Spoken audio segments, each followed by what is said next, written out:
Pour les Outinor, tout semblant de victoire est bon à prendre. On va les avoir, on va les avoir.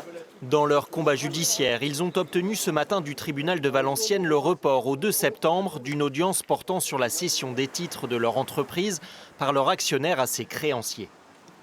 J'ai rarement vu une situation comme celle-là où un actionnaire principal refile le bébé à un autre actionnaire en plein PSE, avec quand même un certain nombre d'irrégularités sur les consultations au CSE. Et puis bon, il y a quand même une forme de défaisance sociale autour de cette question. Donc c'était important que ce ne soit pas plaidé ce matin.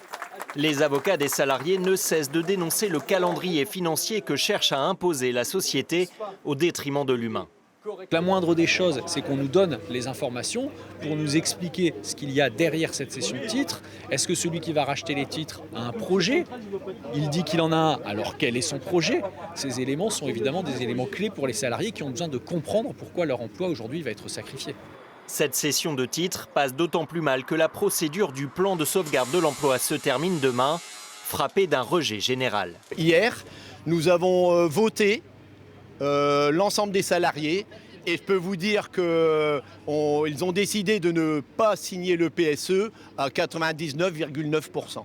Nous savons très bien qu'ils n'ont peut-être pas le budget, mais l'argent ils l'ont, puisque au-dessus, on vous le répète, il y a Equistone et il y a LGT Group. À ce niveau-là, il y a de l'argent. Outinor, 70 ans d'existence et 126 licenciements sur 143 emplois à venir.